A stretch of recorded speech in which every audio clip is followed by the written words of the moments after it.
Hello and welcome to the B2Beast podcast, the best place to collect killer ideas for big business. And today we have got a beast in the building. He is a business-focused finance expert and the founder of Systemized Wealth, a firm that helps owners, employees, and contractors maximize every dollar of their income, all together with strategic money systems. Ladies and gentlemen, please welcome Nathan Vaughn. I love it. I love it. Man, now I need like a soundboard or something to make myself look good. Thank you. Thank you so much for sharing your time, your talent, your expertise with us here today. Where are you tuning in from? And what are you most grateful for right now?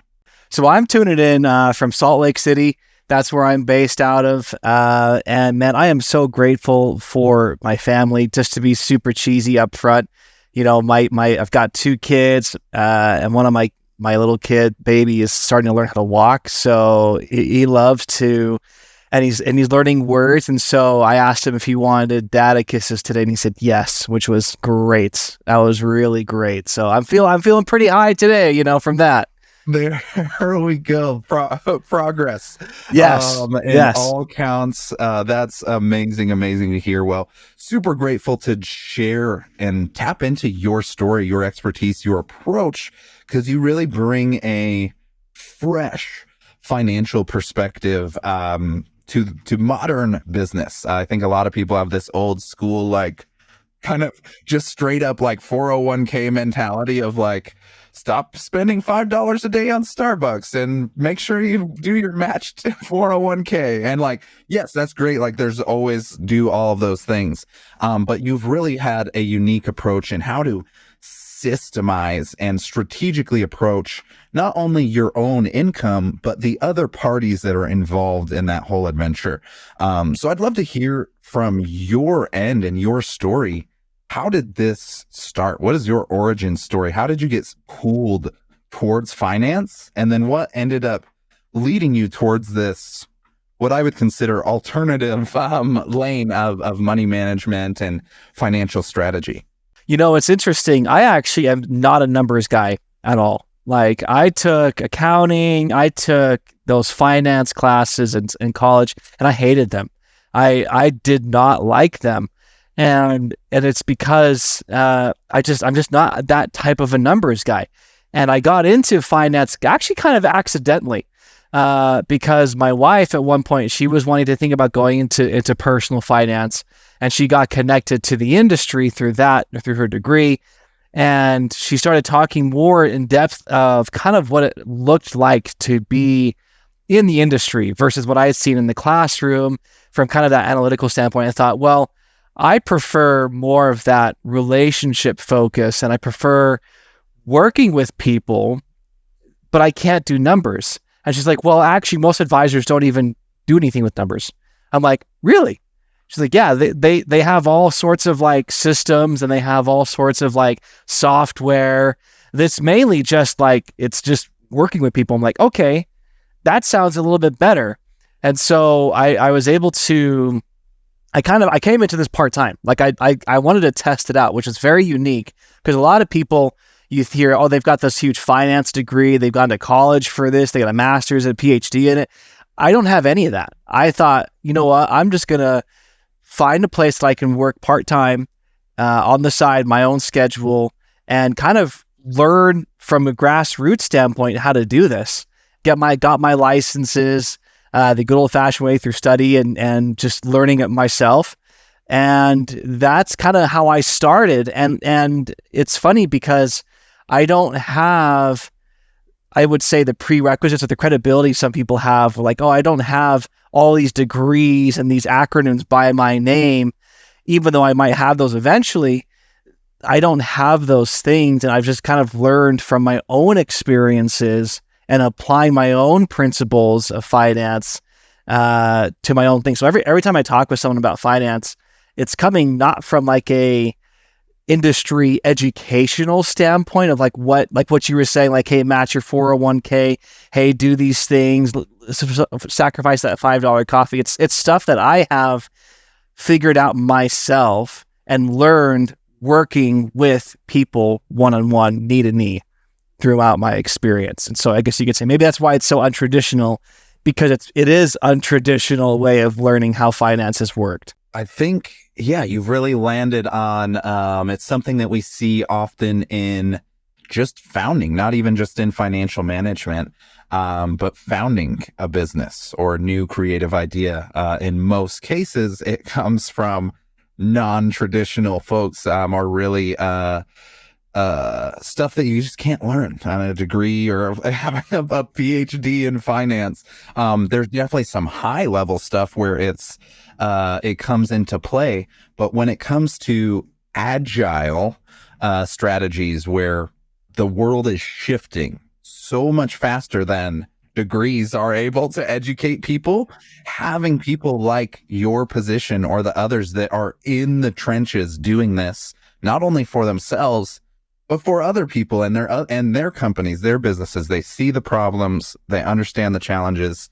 And I love that you've highlighted what most people would probably hide in like the back corner of like, oh no, I'm not one of like the Wall Street financial masters and MBA and this and that. And because of that, you is actually your advantage, your asset that you bring to the table as a fresh perspective. Because I have worked with plenty of those guys that have their degrees and work for insert giant corporate name here. Man, everybody they know exactly who they were thinking of in that moment. And I was grateful in experiencing and discovering alternative options in that story. Right. So a bit amazing to see, at least the early stages of success and a healthier financial strategy in my own world. But I'm very curious now in your adventure since jumping into finance and money management, what is the most exciting win you have seen, either in your own world or people you've been working with or your partners?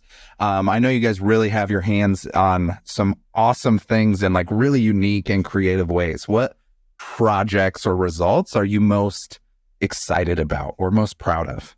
Well, I'm really excited actually for a project I've been working on for the last 3 years. It's been a bit. We started in 2020. I'm in partnership with a couple other big financial heads. I mean, they're like way up here and I'm like down here when it comes to their expertise. But I've been involved with this project of trying to bring as much resources and education to the masses as possible and do it in a way where it's accessible to everyone, right? And not just like financial advisory stuff, but from every aspect of business planning, right? From accounting to credit to funding to business build, like just all these things that maybe a business owner doesn't really have someone to tell how to do it, right? I mean, there's a lot of courses, there's a lot of things out there for knowledge of like, hey, here's how to build a business and here's how to earn income, but no one's telling you how do you protect that business and how do you make it how do you incorporate it correctly? Where do you do that? Or how do you protect it in a way where it's like, hey, if your name's not on that line if something goes wrong, or all these kind of like I would call them like the muscles of a business that makes the whole thing move, because you can build a good business and become very successful just off the bare bones of a business, right? We've learned that people do that all the time.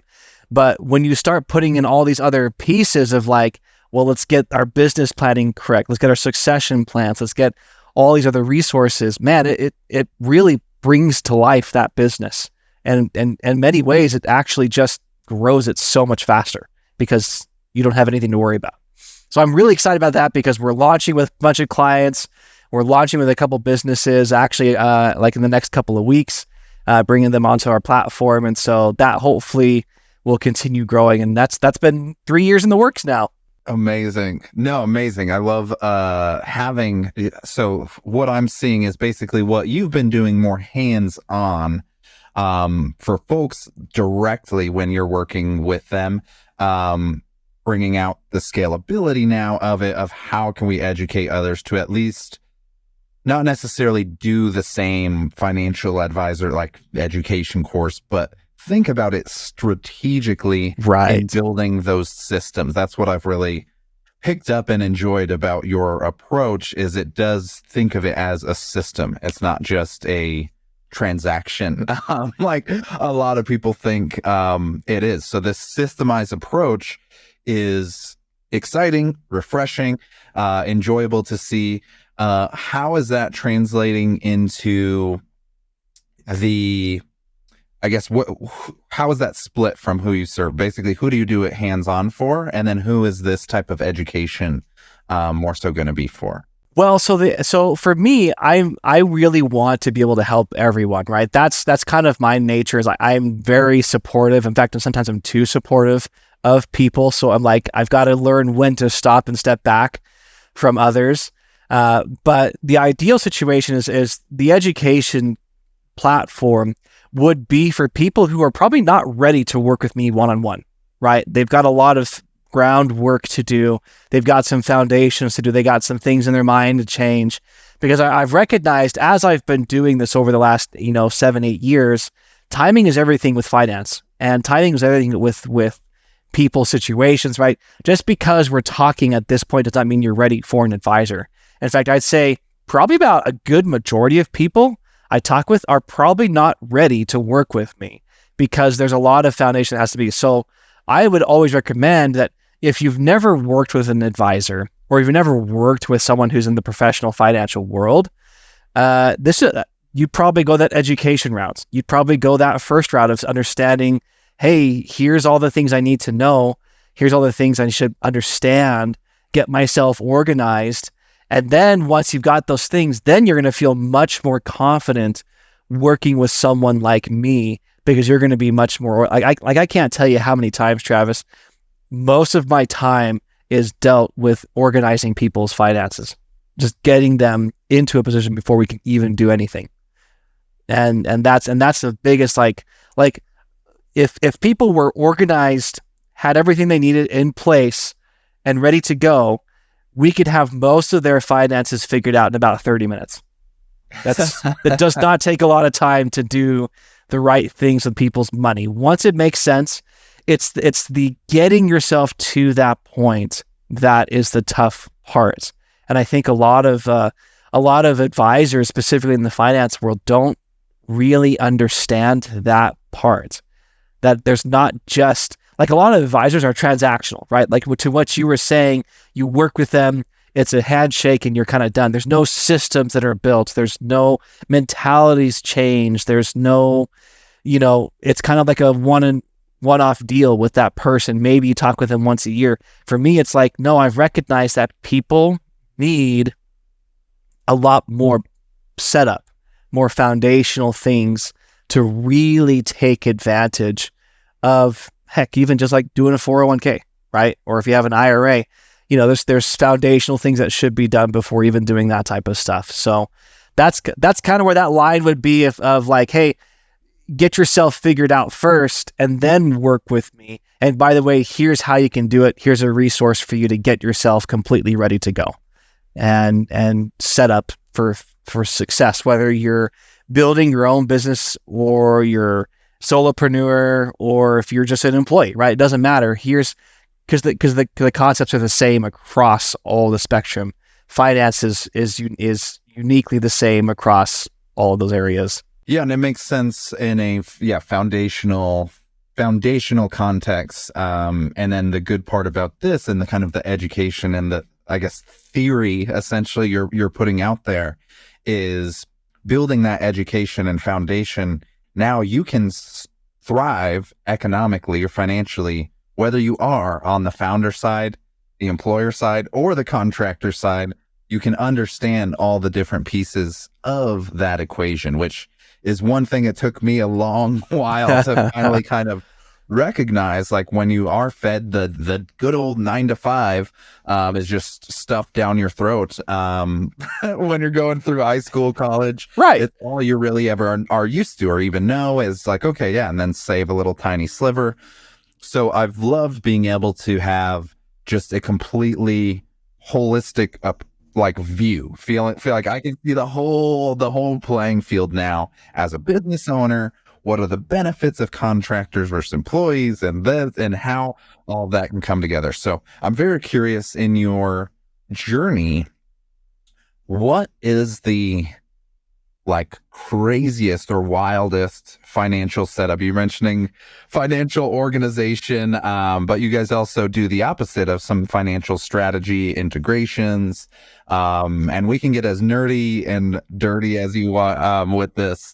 But what is the most innovative or creative, like forward facing strategy or system you've seen? Either from somebody else or people you have been like working with directly or your partners.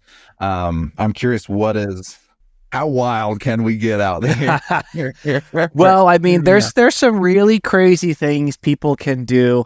A person who comes to mind, a client that I served, actually, probably the last year or so, was kind of in this situation. To give you some background, he's a military vet. He will be he's not a vet. He's going to be retiring from the military in 2 years. And he actually did not save a single dime from his entire career into any type of investment. He put it all into a bank account because his dad had been so burned by the stock market. Like his dad had lost hundreds of thousands of dollars. And so this military man was so afraid to go out into the stock market, but he knew it was important. And so it was like, all right, what do I do? How do I figure this out? And it was interesting because the way that his finances worked, we could not do it a traditional way. We could not say, hey, we're going to roll it over into a Roth. We could roll it over because we couldn't do that with the way, like a little bit of insight. You can't roll over large sums of money into those types of accounts if they're not coming from your income. If they're coming straight from like a bank account, which is where his money was, yep, you can't. You start running into limits that they have around those types of accounts. And so because of that, and he was sitting on like $350,000 in this bank account, and he's like, I know I'm losing money from just inflation, from all these things. What do I do? And so that's kind of the situation of like, he's afraid to get in the market. He knows he needs to be, but we can't do a traditional approach. How do we do this? And he knows that he's going to continue working after he leaves this military service. So he's like, I don't need this money. So I'd love to have it just kind of sit in a place that I know it's not going to lose. It's going to grow very well for me, and just continue doing the right approach for him. And so he and I spoke for many weeks, and he's very analytical. He's an engineer. So he's the numbers guy. I am not the numbers guy. So he was like reading every single fine print thing I was sending him and talking about. And he was like, what does this mean over here in section 26B4? I'm like, I've never even knew there was a section like that. And it was interesting because we had to work through all of this mental baggage that he had, right? This emotional baggage of his father losing money, him wanting to do the right thing for his family. Because money's very emotional, right? It's one of those very emotional things. And so he had to work through all this baggage and had to come up with a really solid plan to help him feel good about moving in any type of direction. And the strategy we found for him was ended up being perfect for him, because he was able to lump sum a lot of that money into it that he wanted to, and it's going to be growing for him at a pretty consistent rate that he loves, and he doesn't have to touch it. I think, in fact, it's like if he stayed in that account, and this is just based off hypothetical things for the future, if he stayed in that account, it would be probably worth around 2.93 mil by the time he's 65. And, that's without adding anything else to it. And that was the cool part when it finally clicked in his mind that we had figured it out, that we had a place for his money to grow, that he was able to feel good about, and it was going to protect him and his family for the rest of his life. I mean, the relief I could hear in his voice was, I mean, that's why I do what I do. That's why I do what I do. I mean, the guy was probably near to tears many times of just like finally having this burden released of like, how do I figure this out? And that's probably my most exciting, fun things I love seeing when setting up these systems and doing these things for people. It's like, yeah, it's tough. Yeah, there's a lot of things we have to do to work through, but once we're done, once it's set up, it's life. Life is so much better after that. Oh, It's great. love it. Love hearing moments like that, especially when it sounds and feels like, yeah, challenge, a problem, difficulty on the front end. But once you unpack it, there's a massive, massive opportunity just sitting there. So I think so many of us, we have these things, these ideas, and then it just gets shut down because you're like, oh God, I don't even know how to deal with that. It's going to be stressful. I'm going to get sold by some guy. Like, and you just shut it down. But imagine the difference between him not pushing through and finding that support, and that 300K just dwindles down to like, you might be able to buy a candy bar like when he's 65 with 300K. Like, who knows? We have bigger problems if that's the case. We'll see. We'll see where things are at.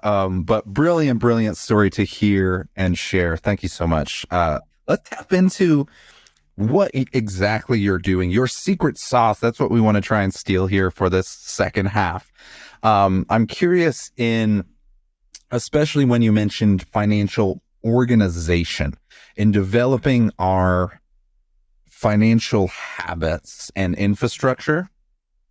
What habit or task would you consider non-negotiable? Or like, this is something no matter what level of income you're at, or business owner, contractor, employer, you should be doing this. What is one of the most powerful or effective things we can focus on in that lane? It's actually a lot simpler than you think it is. And you're going to probably roll your eyes at this because it's harped on, and I've harped on it a lot in my content. But it's every single time I sit down with people, I ask them this very first question: what are you working on? What are your goals? And most people cannot give me an answer. Most people cannot give me a straightforward answer. I'll tell you what, everyone wants to get into real estate. Everyone wants to travel. Everyone wants to retire. Cool. You know what? Those aren't goals. Those are not things that are, I mean, you literally can have, you could say that to anyone and they'd agree with you that those are their goals. Those are their goals. And so I'd say, yeah, right. Yeah. Travis, you want to do those things? Yeah, of course you do. Right. And so it's so simple, and yet it's so hard to say you need to figure out what your goals are, because let's take an example of a recent client I'm working with as a coach, to help her with understanding these things. I asked her, I said, listen, you've got a lot of opportunity where you're at, because that was what she was telling me. She was rattling on about, she wasn't sure about doing real estate. She wasn't sure about where to move. She had her kids. She had there was this, she was having this analysis paralysis around opportunity, which I think a lot of people feel that way. They feel like, hey, there's so much opportunity.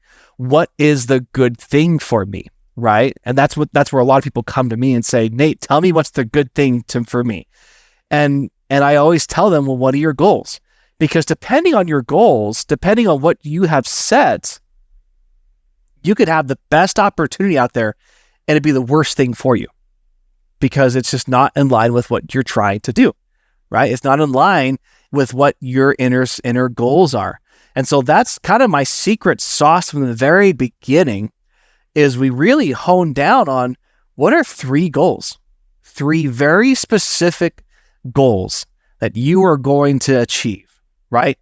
And we're going to write them down, and we're going to build your system around those 3 goals. And we're going to build it so it does it flawlessly? Does it automatically? Does it seamlessly?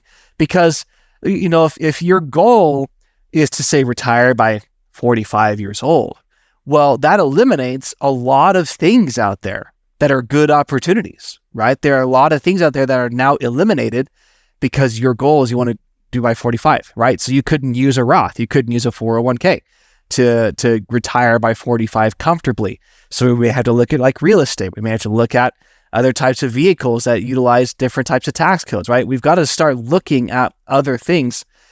And so that's a big problem people have is they're so focused on the opportunity out there, because the opportunity's out there, but they're not focused on what they want to do with that.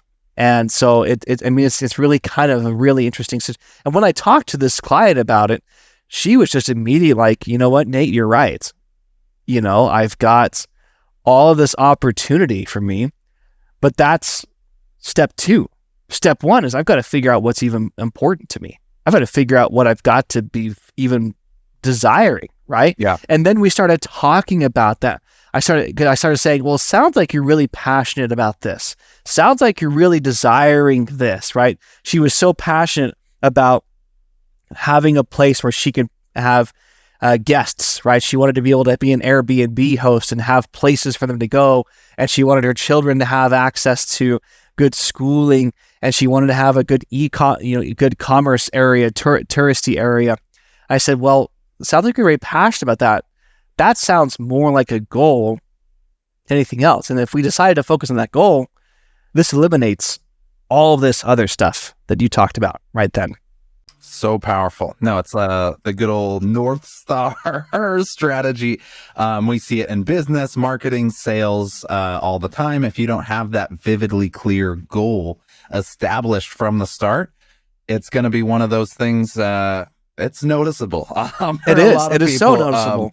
For sure. So I think, that really does bring to light a unique angle of a lot of people would think like, oh, make sure you have your how much you spend on rent versus groceries diversified to this ratio, blah, blah, blah. So it's been a unique, super unique thing. And in your approach and your process, your strategy, I know you speak a lot about automations and technology and apps and all of that. So what would you consider a must-have in our financial tech stack today, as whether we're on the business side, personal side? What is just a very useful or vital tool that you can recommend we have in our stack? So there's actually something as of recently, this is without developing my own app, which eventually I'd like to have, right? I'd eventually like to have all that. But there is a technology that I use actually for a lot of things. It's great for business. It's great for personal finance. It's a thing called Wave. I don't know if you ever heard of it. Wave. So Wave is in nature an invoicing service, a software. And so I use that for when I'm invoicing clients, for working with them or doing things. But then as I've delved more into it, you can actually connect your bank account and look at transactions and actually organize the transactions based on what you want to do on Wave. And then you can start actually seeing, where is my money going and where's my increases, my decreases, and you can separate them by business and separate them by personal. And so it's kind of like a little bit like Mint, right? Mint has a lot of the good stuff where it's like, hey, you can track your transactions. I didn't like it because it was a little too complicated and I couldn't track business and my personal side of things. Wave, I've learned, has become more and more of a good tech stack tool. And it's free, so you can use it and you can use it, get paid as well. So, I mean, like for me, I use it for invoicing, accounting, use it for my own stuff, and I'm just looking more into it. And it's been super nice for me to be able to kind of like have it all right there in one spot and easily checkable everywhere. Oh, nice. That does sound brilliant. We'll have that hooked up. Appreciate the recommendation from the inside. So we're going to move on to the world's fastest game show ever here. We're going to play 3 rounds of this or that. Are you ready? I was born ready. Let's do this. All right. Round one. Da-na-na-na. Okay. Send a souvenir or a postcard, or grab a souvenir or send a postcard. Souvenir. Perfect. Family man. Yeah, I know it. Ooh. Wine or beer? I don't drink either. So neither. Door number C has been utilized. Still counts. Yeah. Last one. Would you rather see a comedian in a serious film or a serious actor in a comedy film? I think the serious actor in the comedy film. Yeah, I think I'm with that. Yeah. I was thinking a few of those that would be epic. I'm thinking of Liam Nielsen and Ted, right? Is that what it is? Oh my God. Oh man. There's the What a Taken world. bit at the register. Oh, absolutely amazing. Well, you made it through all 3 rounds with a little bit of a bonus in there as well. Your prize. Why don't you go ahead and share your pitch, your plug? Where can people find you, and who exactly do you help? How can they go ahead and get started on this journey of building systemized wealth? So you can find me on LinkedIn. I'm slightly addicted to it. So, you can find me on LinkedIn. All the links to work with me are on there. You can find my coaching services. So coaching right now is kind of that initial of educating. I'm doing that one-on-one. Advisory services, you can do that. I'm also building on Twitter as well. I'm figuring that whole game out as well.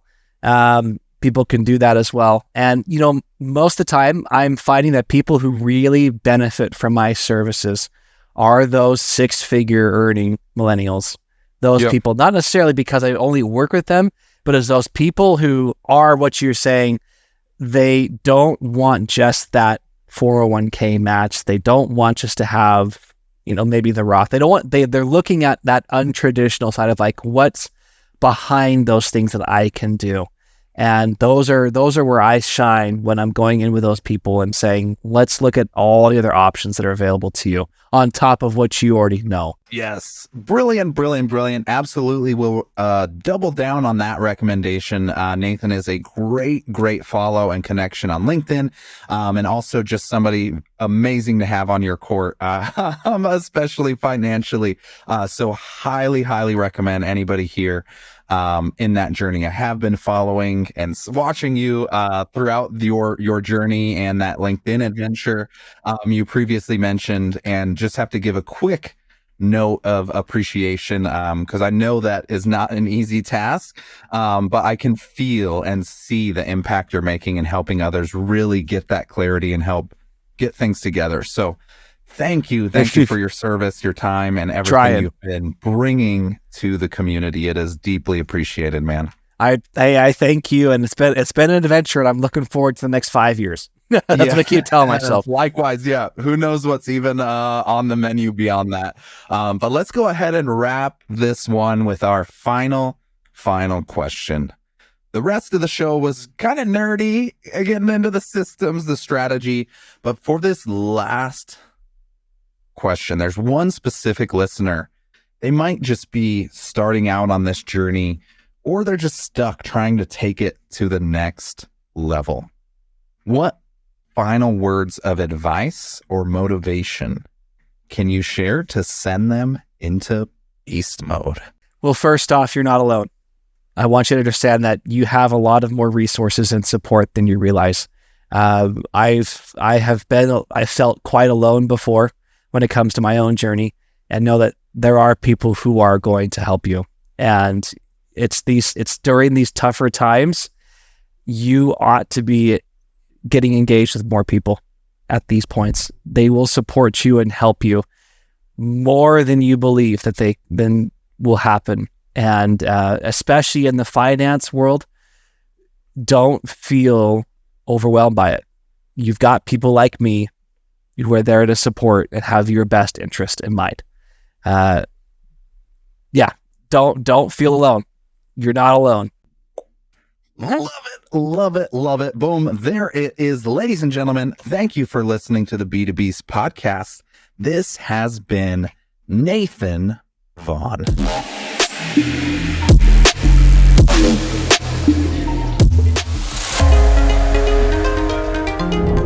You're a beast.